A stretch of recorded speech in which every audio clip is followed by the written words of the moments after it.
चलिए, आप सभी का बहुत बहुत स्वागत है एक बार वापस आज की बायोलॉजी की ऑनलाइन कक्षा में।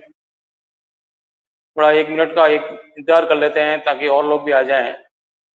सभी को आवाज आ रही है? आ रही है तो कमेंट बॉक्स में आप यस जरूर लिखना ताकि मुझे ध्यान रहे, कोई भी प्रकार की दिक्कत नहीं हो आपको।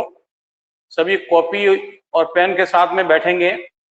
अभी मैंने पीडीएफ इस पार्ट का नहीं भेजा है, मैं एक साथ में पीडीएफ भेजूंगा ताकि आप इसको उतार लें, क्योंकि अभी आज का टॉपिक और पिछला जो टॉपिक है उसको मिलाकर मैं आज एक पीडीएफ बना के भेजूंगा, जिसको आप अपनी कॉपी में उतार लेना।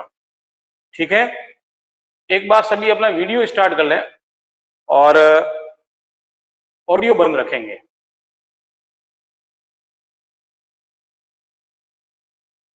वापस एक बार मैं आपको कुछ चीजें हैं जो ध्यान में ला रहे हैं अपन। एक तो मैंने आपको पहले ही बता रखा है, कोई भी विषय के अलावा इसमें कमेंट नहीं करेगा, और कोई भी दिक्कत परेशानी आती है तो आप मेरे को कमेंट बॉक्स में लिख के और बता सकते हैं। अभी सभी को आवाज अगर आ रही है तो कमेंट में यस जरूर लिखना।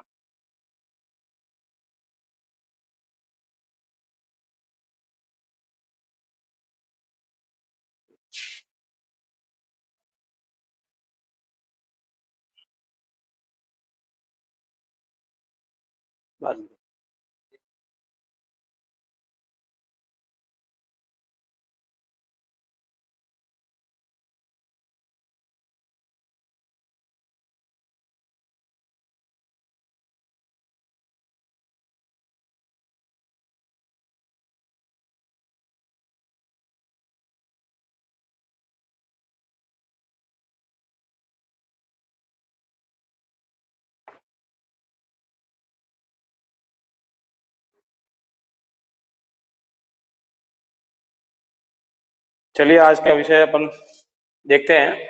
तो दूसरा पार्ट जो है, जो अपन हमारी जो इकाई चल रही है कि जीवों में जनन किस प्रकार से होता है, उसमें ये दूसरा अध्याय है, जिसके अंतर्गत हम केवल उच्च प्रकार के पौधे, जिसमें पुष्पीय पौधों में लैंगिक जनन के बारे में जानकारी लेने वाले हैं। तो इसके लिए हमने पिछले अध्याय में जो हमारी पिछली क्लास चली थी उसके अंदर हमने पुष्प की संरचना के बारे में जाना, बाद में थोड़ी देर में पुष्प के बारे में जाना, और पुष्प के बाद हमने पुष्प आखिर पादप का कौन सा भाग है ये भी हमने जाना। पुष्प में जो जनन भाग होते हैं वो किस प्रकार से उनकी स्थिति बनी रहती है ये भी हमने जाना। आज हम दोनों ही युग्मकों के बारे में, दोनों ही जनकों के बारे में डिटेल में बात करेंगे। इसके लिए सबसे पहले हमको नर जनन भाग वाले की जानकारी हम लेने वाले हैं। तो आज के इस टॉपिक में नर जनन भाग, पुष्पीय पादपों का जो नर जनन भाग है उसके बारे में हम जानकारी लेंगे। तो हमने बात की थी कि एक पुष्प चक्र में जो क्रम रहता है वो तीसरा जो क्रम है वो नर जनन भाग का है। तो नर जनन एक प्रकार से नर युग्मकों का निर्माण करता है, और नर युग्मकों के निर्माण की क्रिया जो है वो नर युग्मक बनाएंगी, जो अगुणित नर युग्मक बनेंगे अर्धसूत्रीय विभाजन द्वारा।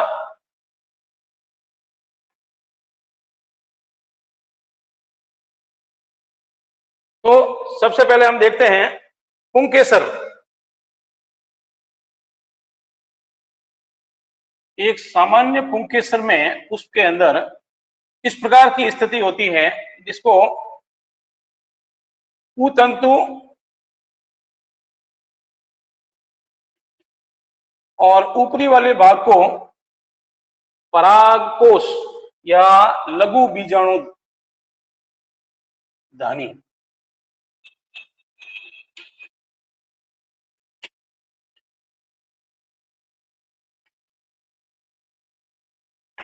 इस प्रकार की स्थिति बनी रहती है। या परागकोश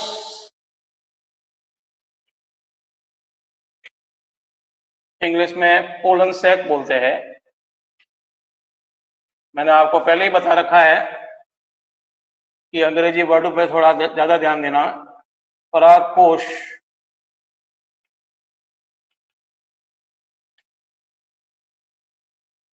पोलन सैक, जहां पर ये वो भाग है जहां पर पराग कणों की मैच्योरिटी के बाद उनका यहां से विसर्जन होता है या स्फुटन होता है। तो हम यहाँ पर आज पूरे इस कालांश में हमको परागकोश की संरचना का डेवलप, आखिर में परागकण जो नर युग्मक बनते हैं वो किस प्रकार से डेवलप होते हैं, इसके बारे में हम जो है यहाँ पर इस कक्षा में हम जानकारी लेंगे। तो सबसे पहले हमने पॉइंट अनुसार सारे के सारी जो चीजें हैं वो हमको बिंदुवार टॉपिक वाइज लिखना है। 10वीं में कैसे लिखते थे वो यहाँ पर नहीं चलेगा। अभी यहाँ पर सारी चीजें प्रत्येक टॉपिक को हम बिंदुवार ही पॉइंट टू पॉइंट लिखेंगे और आपको परीक्षा में भी सेम टू सेम लिखना है। कॉपी नहीं भरनी है हमारे को। साइंस के विद्यार्थी को कॉपी नहीं भरनी है, जितना पूछा जाए उतना ही आपको लिखना है। चलिए, तो सबसे पहले है कि पुष्प का जो ये भाग है, परागकोश जो भाग है वो नर जनन भाग है। क्या है?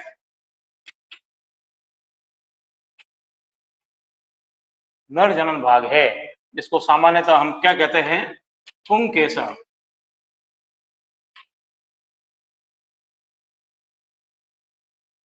दूसरा, प्रत्येक पुंकेसर के दो मुख्य भाग हैं।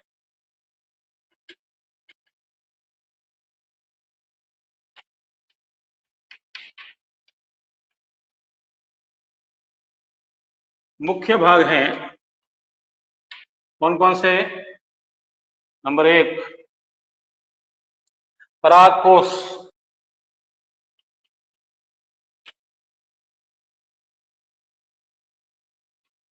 और दूसरा है सुतंतु, फिलामेंट्स। इंग्लिश में इसको अभी बात की, परागकोश को पोलन सैक और पूतंतु को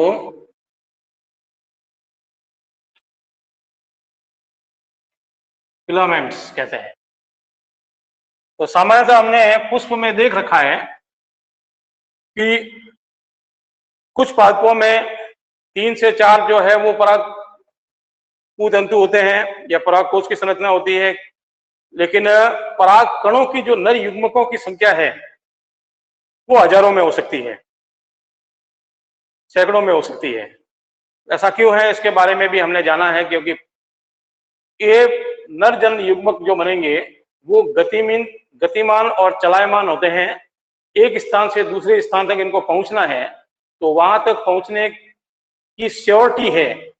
वहां तक पहुंचने के बाद सभी जो पोलन सैक है वो निश्चित स्थान तक पहुंच नहीं पाते हैं, उसमें से उनकी बीच में ही जो है वो गति रुक जाती है। इसलिए कुछ ही परागकण जो है वो स्त्री केसर के वर्तिकाग्र तक पहुंच पाते हैं। फिर अपन देखते हैं नेक्स्ट, परागकोश, प्रत्येक परागकोश की अपन संरचना देखते हैं। तो अगर इस परागकोश को अपन कटिंग करके जब आप देखोगे तो ये इस प्रकार से दिखेगा।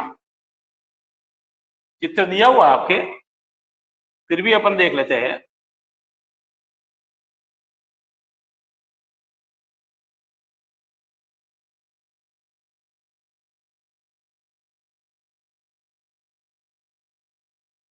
आप किताब लेके आ गए होंगे।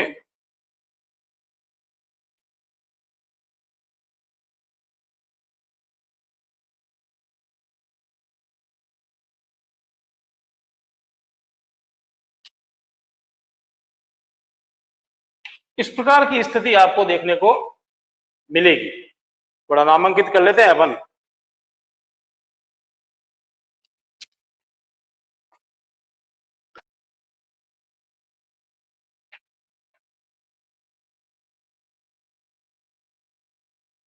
पोलन ग्रेन,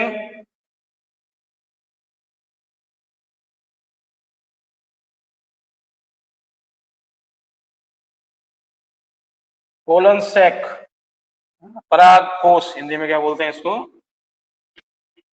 पराग कोश, और पोलन ग्रेन को पराग कण या लघु बीजाणु,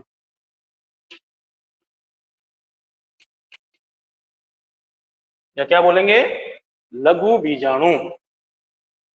तीसरा, ये जो बीज की जो संरचना है,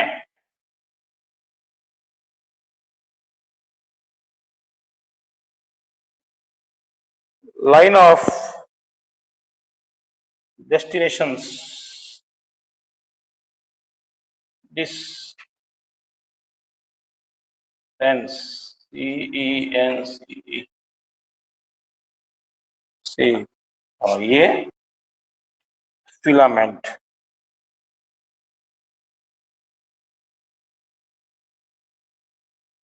फिलामेंट, इस प्रकार की ये स्थिति है, या इसको हिंदी में बोलते हैं स्फुटन रेखा।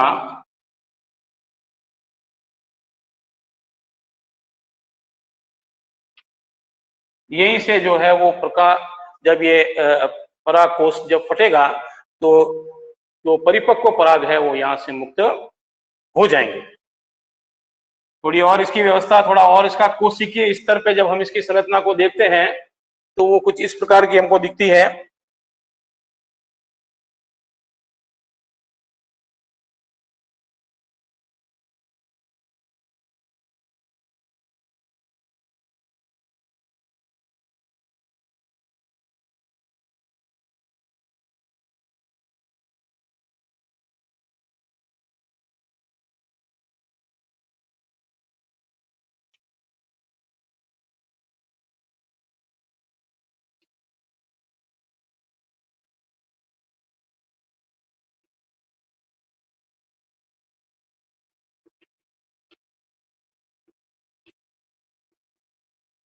इस प्रकार की संरचना है। ये बाहरी जो लेयर है उसको हम एपिडर्मिस,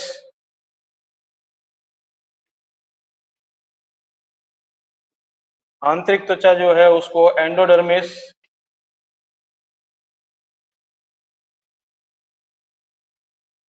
ये जो बीच वाला आपको भाग दिख रहा है इसको कंडक्टिव टिश्यूज,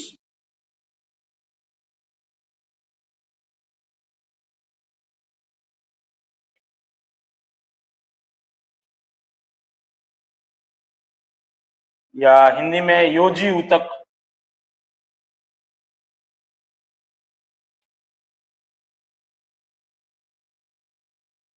और इस प्रकार के जो ये भाग हैं इनको पोलन ग्रेन परागकण, परागकण, परिपक्व परागकण।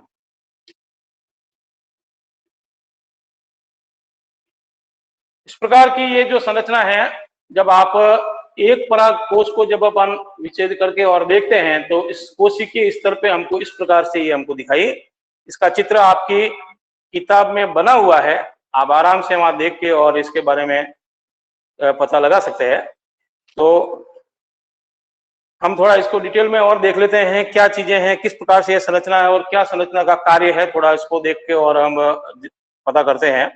तो सबसे पहले एक परागकोश जो होता है, एक परागकोश को जब हम डिटरमाइन करते हैं, उसको कटिंग करके देखते हैं, तो एक परागकोश में दो पालियां नजर आएंगी, दो भाग नजर आएंगे, और दोनों भाग आपस में कंडक्टिव टिश्यू द्वारा यानी योजी ऊतक के द्वारा जुड़े रहते हैं। तो इसको जब हम देखते हैं तो ये एक भाग ये पाली है और दूसरा भाग ये पाली, ये दोनों ही पालियां जो है इस वाले भाग से जुड़ी रहती है, जो योजी ऊतक, संयोजी ऊतक का कार्य संयोजी ऊतक द्वारा बनी रहती है। तो बनी होती है, जिसको हम क्या कहते हैं, लोब्स कहते हैं, इंग्लिश में क्या बोलते हैं, यस, लोब्स। दोनों पालियां जो है वो योजी ऊतक के द्वारा जुड़ी हुई है, अभी अपन ने बात की कंडक्टिव टिश्यू के द्वारा जुड़ी हुई रहती है। और मालवेसी, यो क्या कहते हैं, मालवेसी जो कुल के जो पौधे हैं, जैसे भिंडी है, गुड़हल है, गुड़हल का फूल तो देखा सभी ने, लाल कलर का फूल है, पिंक कलर का फूल, व्हाइट कलर का भी आता है गुड़हल। बहुत सारी जातियां हैं गुड़हल की। तो उसमें आपने देखा होगा 11th में आपने इसका एक प्रैक्टिकल किया होगा पुष्प की संरचना में। तो इस प्रकार से इन पौधों के अंदर जो है उनमें एक ही पाली पाई जाती है, लेकिन सामान्यतः उच्च क्वालिटी के जो पौधे हैं उनमें 2 पालियां होती है। ऐसा नहीं है, बहुत सारे जो पौधे अभी अपने बात की उनमें केवल एक ही पाली पाई जाती है। ठीक है, तो दोनों ही पालियां जो है आगे अपन देखेंगे कि दोनों ये बीजाणुधानी की जो संरचना है ये किस प्रकार से है, और इस बीजाणुधानी के दौरान नए युग्मक यानी पराग कणों का निर्माण कैसे होता है। तो सबसे पहले हमको पराग कोश यानी लघु बीजाणुधानी की संरचना को समझना बहुत अति आवश्यक है। तो आप इसका स्क्रीनशॉट ले लो अभी तो, और नहीं तो मैं आपको इसका बाद में पीडीएफ बना के भेज दूंगा। नेक्स्ट चलते हैं अपन।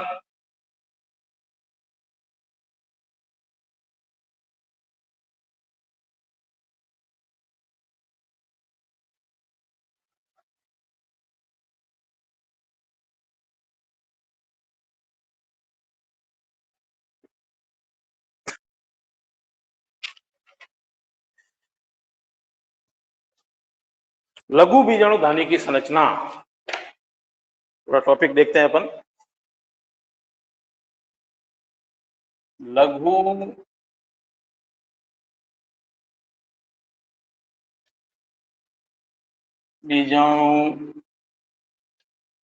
बीजाणुधानी की संरचना, क्या मतलब हुआ इसका? लघु बीजाणुधानी यानी माइक्रोस्पोरोजेनेसिस। क्या नाम है?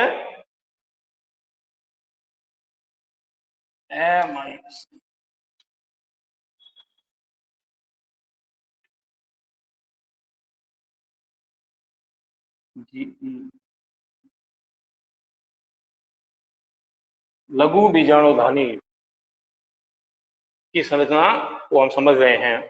तो सबसे पहले हमको देखना है कि एक परिपक्व लघु बीजाणुधारी का जब अनुप्रस्थ काट हम देखते हैं तो इसमें 2 पालियां नजर आएंगी।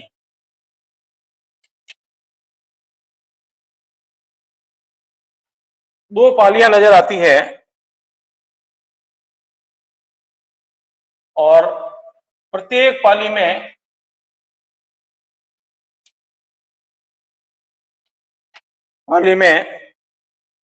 2 प्रकोष्ठ,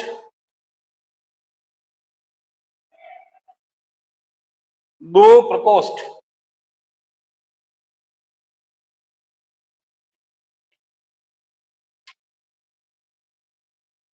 दिखाई देते हैं। वे अपन ने बात की थी।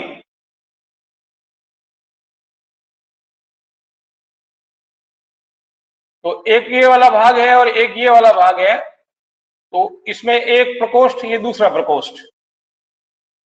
इसी प्रकार से दूसरी तरफ में भी 2 प्रकोष्ठ पाए जाते हैं।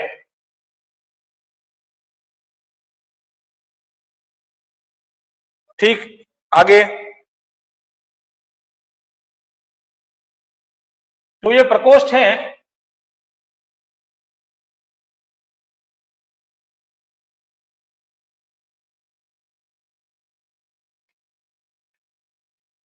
इसी को ही हम लघु बीजाणुधानी कहते हैं। क्या कहते हैं? जहां पर हमारे पुष्प के नर युग्मकों का निर्माण होगा। तो प्रकोष्ठ, तो कुल कितने प्रकोष्ठ हो गए?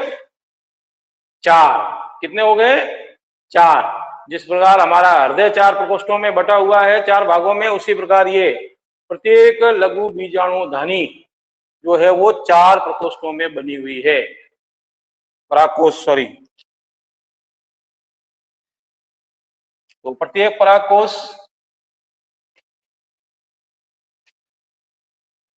इससे मिलकर बना है एक तो भित्ति से और दूसरा प्रकोष्ठों से मिलकर बना है। तो हम देखते हैं परागकोश की भित्ति क्या है। तो परागकोश में परागकोश भित्ति थोड़ा मैंने आपको एक रिक्वेस्ट कर रखी है पहले से ही कि अपन साइंस में कुछ हिंदी के अक्षर जो अपन काम में ले रहे हैं उसमें मात्राओं का मिस्टेक हो सकता है, तो कोई मायने नहीं रखता है। यहाँ पर ये कोई लैंग्वेज का सब्जेक्ट नहीं है, तो यहाँ पर हो सकता है मात्रा में थोड़ी गड़बड़ी हो, लेकिन हमारा काम जो है वो क्या है, ध्यान रखना। जहां तक हो सके गलती नहीं करनी है आपको। तो परागकोश भित्ति कौन कौन सी है, तो आप जब इसकी कोशिकीय स्तर पे जब अपन इसकी जांच करते हैं माइक्रोस्कोप के द्वारा, तो अपन को इसके अंदर निम्न प्रकार की भित्तियां देखने को मिलती है। नंबर 1, बाह्य त्वचा। दूसरा, अनस्थीसियम।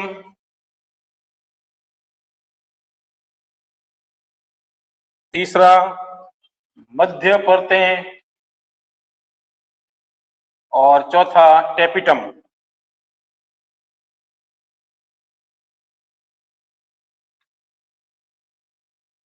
इंग्लिश में आपको मैंने बता ही दिया है, एपिडर्मिस।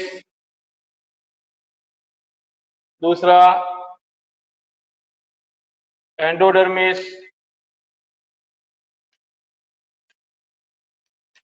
तीसरा,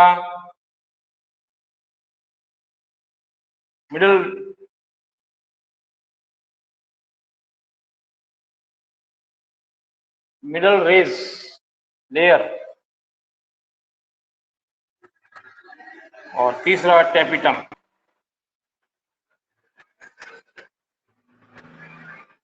ये सारी चीजें जो है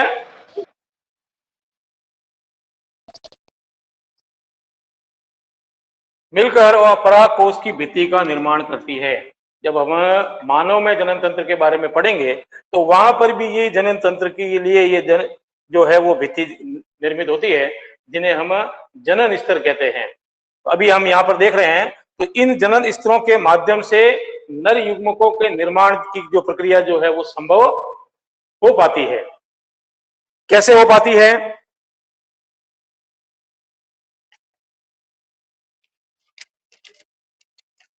तो सबसे पहले अपन देखते हैं बाह्य त्वचा क्या है।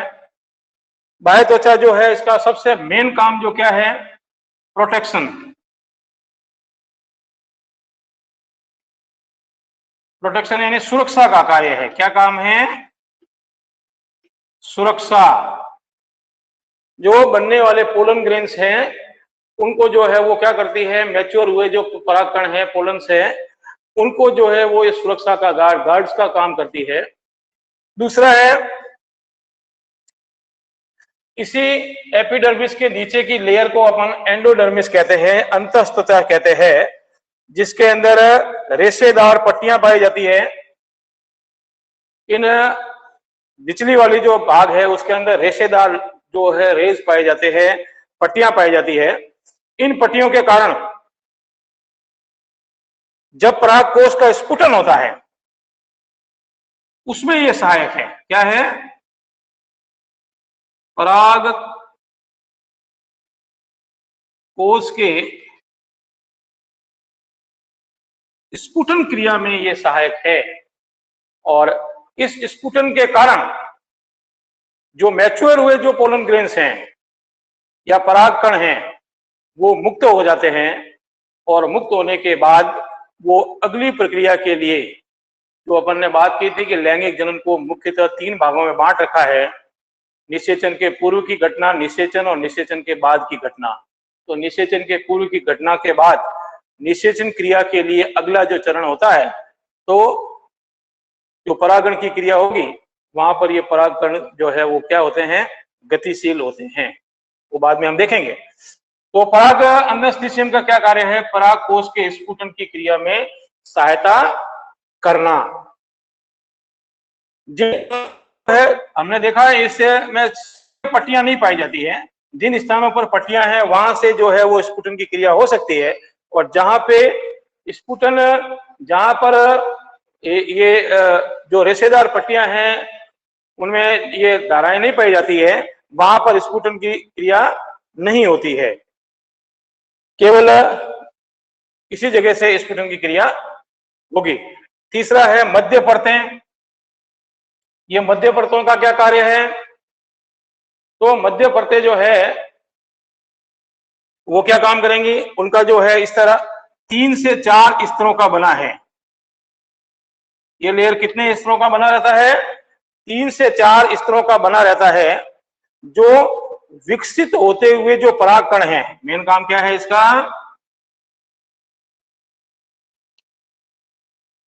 विकसित होते हुए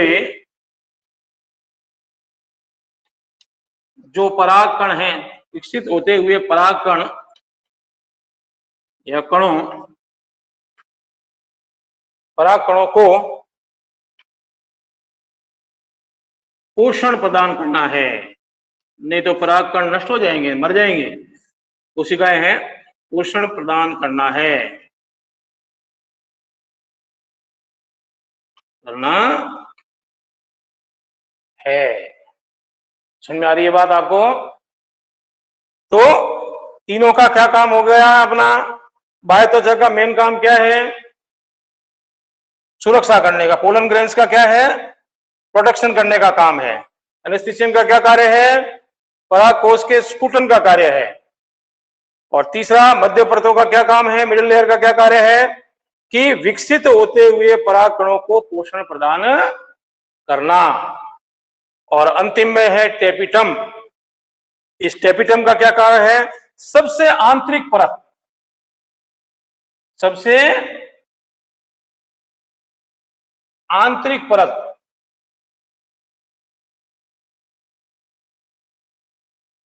ये क्या है, सबसे आंतरिक परत है।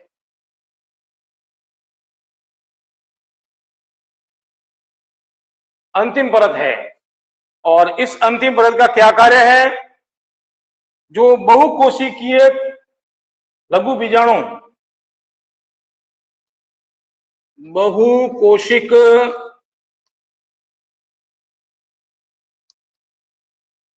लघु बीजाणु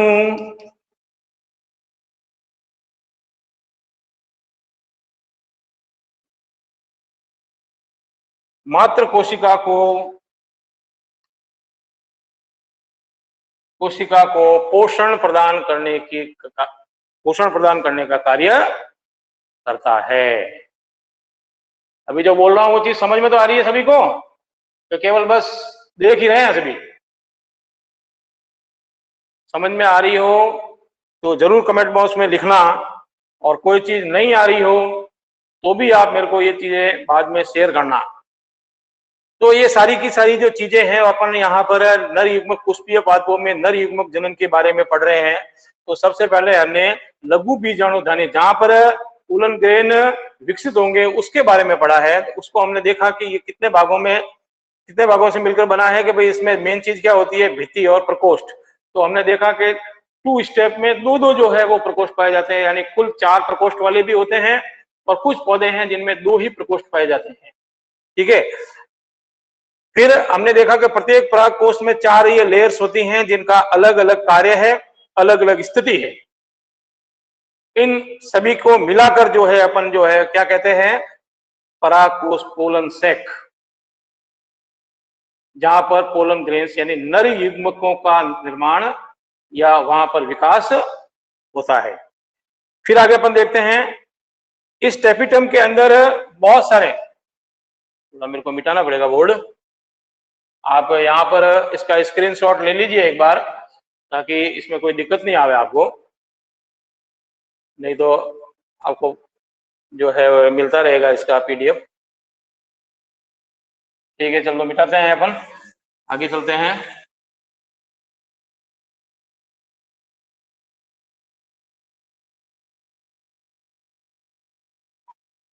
जो टेपिटम है उसके अंदर क्या क्या चीजें होती हैं, पोषण कैसे प्रदान करता है ये, क्योंकि इसके अंदर एंजाइम्स, दूसरा हार्मोन्स,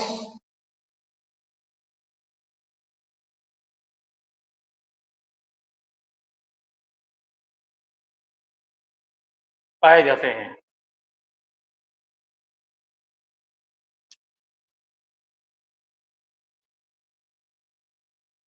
क्या पाए जाते हैं? एंजाइम्स एवं हार्मोन पाए जाते हैं। तो टेपिटम के प्रकार थोड़े देख लेते हैं। अलग अलग पादपों में ये टेपिटम जो है वो अलग अलग प्रकार से पाया जाता है, उनकी संरचना अलग अलग प्रकार से बनती है। तो टेपिटम जो है वो उसके दो प्रकार हैं।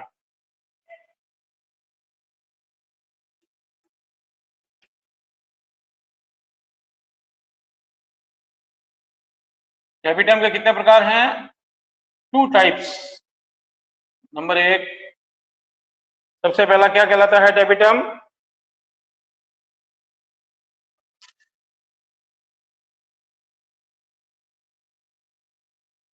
पेरी प्लाज्मोडियल। बड़ा नाम है, इसलिए आप इसको टुकड़ों में पढ़ेंगे। पेरी प्लाज्मोडियल, क्या बोलते हैं इसको? पेरी प्लाज्मोडियल। और पेरी प्लाज्मोडियल को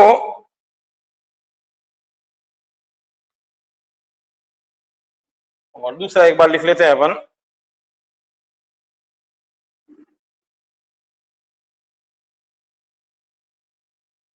GLAN DULAR, ग्लैंड्यूलर। क्या नाम है दूसरा? ग्लैंड्यूलर। ये क्या काम करते हैं, थोड़ा हम देखते हैं इसको। पहला काम है, ये प्लाज्मोडियल कोशिका भित्ति जो है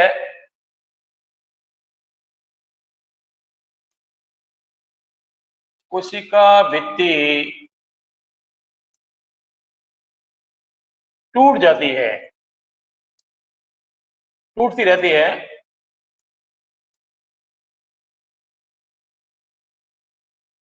जाती है, इंग्लिश में जैसे एग्जाम्पल लिख लीजिए, टाइफा। और दूसरा क्या है?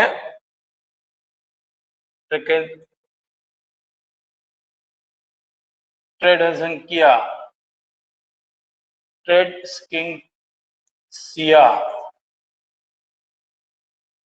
लगातार इनका जो है वो, जब मैच्योरिटी आ जाती है और परागकोश जब निर्मोचित होने की बात आती है, यानी जब मैच्योरिटी के बाद फटने की बारी आती है, तो इसका टेपिटम जो भाग है, कुछ कोशिकाओं, कुछ जो पादप की जातियां उसके अंदर कुछ टूट जाती है, डियल टेपिटम। और जबकि दूसरी जो संरचना है जिसमें कोशिका भित्ति बनी रहती है,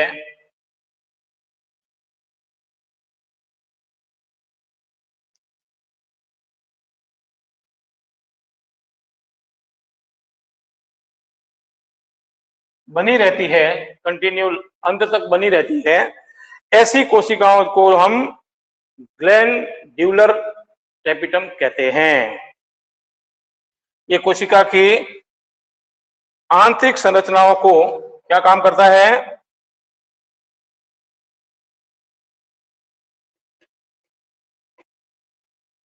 कोशिका की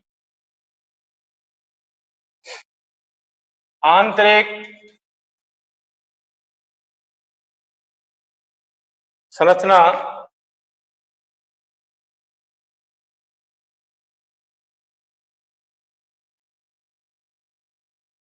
जो पराग कणों को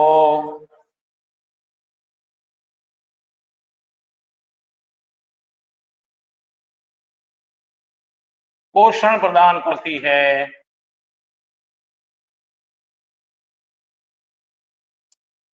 करती है।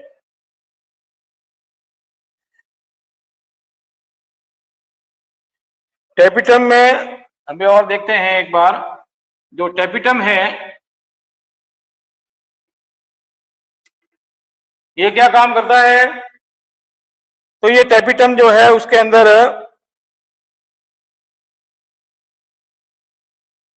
लिपिड, लिपिड का मतलब वसा, लिपिड की संरचना बनाती है।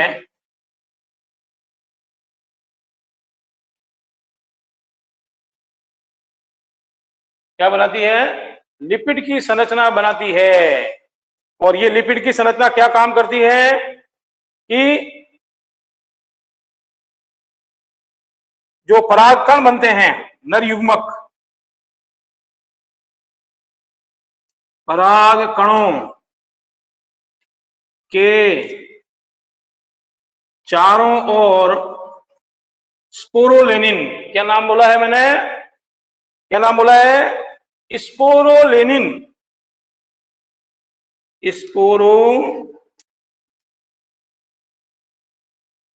स्पोरोलेनिन। ये स्पोरोलेनिन जो है वो जमने से बनती है।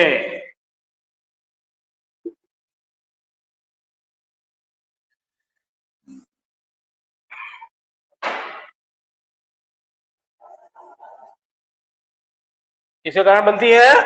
जो स्पोरोलेनिन का बार बार रिलीज होता है, बार बार विसर्जित होता है, उसके कारण जो है ये एक प्रकार से वसा की परत बन जाती है। जो काम क्या करती है, सबसे मेन चीज है इसका वर्क क्या है। तो ये क्या काम करती है? बाहरी सतह बनाती है। मैच्योर जो परागकण है, परिपक्व परागकण,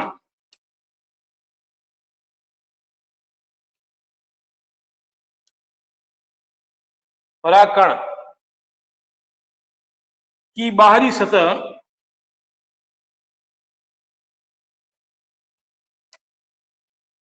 की बाहरी सतह यानी उसका बाह्य चोल, क्या नाम है? बाह्य चोल का निर्माण करती है।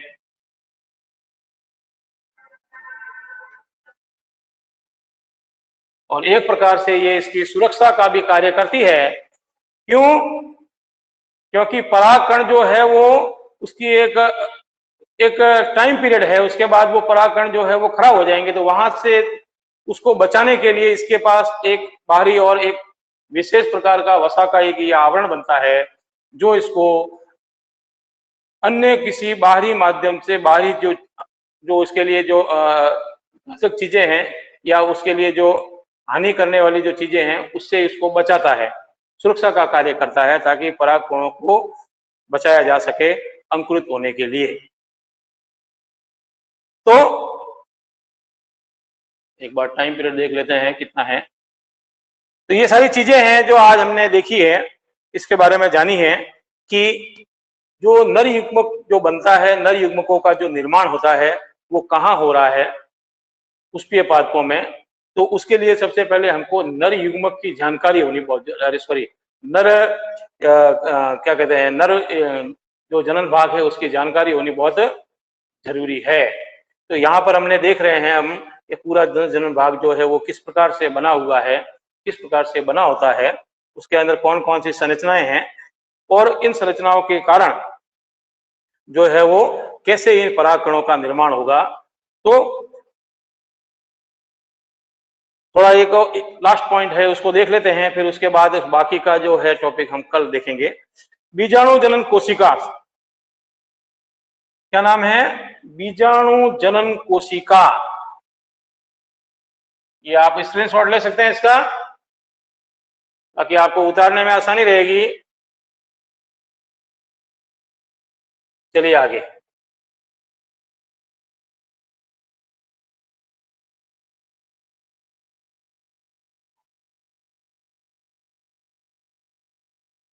अंतिम देखते हैं अपन थोड़ा टॉपिक क्या, बीजाणु जन कोशिका।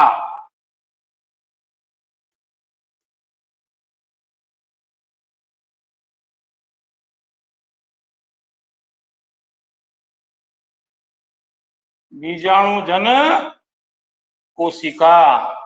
ये बीजाणु जन कोशिका क्या है, ये क्या काम करती है और ये कैसे हमारे जो पोलन ग्रेन्स है उसमें ये सहायक है, ये हम देखेंगे। तो इसको हम क्या कहते हैं कि जो टेपिटम के अंदर जो सजातीय कोशिकाओं का जो समूह है, टेपिटम में जो सजातीय सिमिलर जो सजातीय सेल, आपको पता है कोशिकाओं को सेल कहते हैं, का जो समूह है, बंडल से जो उन समूह के कारण जो है वो क्या होता है कि जो ये समूह है, इसलिए हम इसके अंदर जो इसको हम क्या बोलते हैं, प्राइमरी स्पोरोजिनस सेल।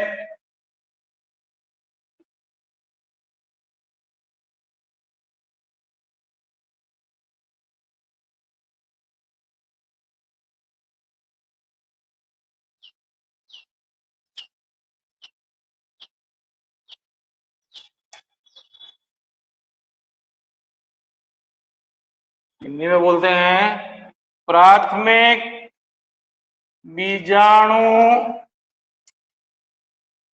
जन कोशिका। क्या बोलेंगे, प्राथमिक बीजाणु जन कोशिका। यही प्राथमिक बीजाणु जन कोशिका जो है, इसका आगे कोशिका विभाजन एवं डेवलपमेंट के द्वारा जो है वो नर युग्मक मेल गैमेट्स का निर्माण होगा। कहते हैं जो आगे चलकर यही जो कोशिका है वो आगे चलकर किसमें बदल जाएगी, लघु बीजाणु मात्र कोशिका में बदल जाएगी। किसमें बदल जाएगी, लघु बीजाणु मातृ कोशिका।